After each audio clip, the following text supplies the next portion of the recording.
Pernah merasa kamu adalah orang yang paling pintar di ruangan, tapi ide-ide kamu sering diabaikan? Rasanya seperti berteriak di dalam ruangan kosong. Apa yang salah? Apa yang kurang? Apakah kamu yang kurang nyambung atau memang lingkungan kerja yang tidak siap mendengar? Di organisasi yang seharusnya jadi tempat berkembang, bagaimana bisa ide cemerlang malah dipandang sebelah mata? Apakah ini tanda kamu akan terjebak? Atau justru ada peluang berkembang yang tidak kamu sadari? Situasi seperti ini sebenarnya tidak jarang terjadi di berbagai organisasi, baik di perusahaan besar maupun perusahaan kecil. Seseorang yang punya ide-ide cemerlang seringkali mengalami tantangan ketika idenya tidak diterima atau bahkan diabaikan oleh rekan kerja dan juga atasan. Banyak faktor yang bisa jadi penyebabnya. Bisa jadi karena budaya organisasi yang kurang terbuka terhadap ide baru, atau karena adanya ketidakcocokan gaya komunikasi. Bahkan, kadang ada politik internal yang membuat ide bagus sulit sampai ke tangan pengambil keputusan. Yang lebih rumit, kadang individu yang merasa paling pintar justru kesulitan menyesuaikan diri dengan dinamika tim, karena ide cemerlang saja tidak cukup kalau tidak didukung dengan kemampuan membangun hubungan dan kolaborasi. Pada akhirnya, keberhasilan seseorang dalam organisasi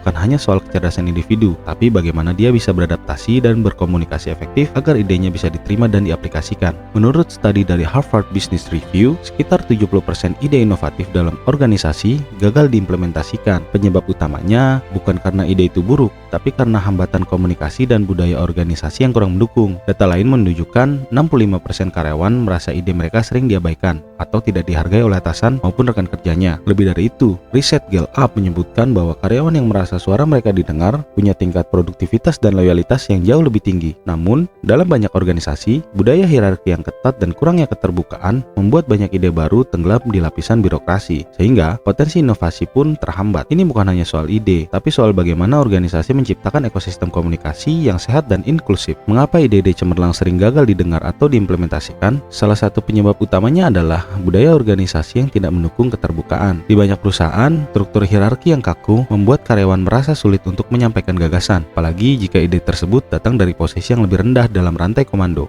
Selain itu, ada juga dinamika politik kantor yang bahkan menimbulkan persaingan internal yang membuat ide-ide baru justru dipandang sebagai ancaman, bukan sebagai peluang. Ini memicu siklus di mana inovasi tersumbat dan orang-orang yang sebenarnya punya potensi menjadi frustasi. Kemampuan komunikasi juga menjadi faktor penting, bahkan ide terbaik sekalipun bisa kehilangan daya tariknya jika tidak dikemas dengan cara yang tepat, atau jika penyampaiannya kurang mampu menjalin hubungan dan membangun kepercayaan dengan kolega dan atasan. Lebih jauh, perasaan tidak didengar ini bisa berdampak buruk pada motivasi dan keterikatan karyawan. Mereka merasa energi dan kreativitasnya terbuang sia-sia, yang kemudian menyebabkan penurunan semangat kerja, produktivitas, bahkan keinginan untuk bertahan di dalam organisasi tersebut. Dan inilah ironi terbesar, organisasi yang mestinya menjadi tempat berkembangnya ide justru menjadi ladang penghambat kreativitas. Kalau kita bicara dari pengalaman, seringkali orang yang pintar dan penuh ide malah jadi korban dari budaya yang kaku dan takut akan perubahan. Bukan karena idenya kurang bagus, tapi karena lingkungan yang tidak siap menerima sesuatu yang baru. Kita percaya kecerdasan tanpa kemampuan beradaptasi dan berkomunikasi bisa jadi bumerang. Kadang, ide terbaik pun gagal jika tidak disampaikan dengan cara yang bisa membangun koneksi dan kepercayaan. Di sisi lain, kita juga merasakan betapa melelahkannya ketika berusaha didengar, tapi selalu merasa diabaikan. Itu bisa membuat kita bertanya-tanya, apakah ini jalan yang benar? Apakah kita akan benar-benar berkembang di tempat ini? Tapi, ada satu keyakinan, di setiap perjalanan punya pelajaran. Kadang, bukan ide kita yang salah, tapi cara kita menyesuaikan diri dengan budaya orang-orang di sekitar kita. Kuncinya,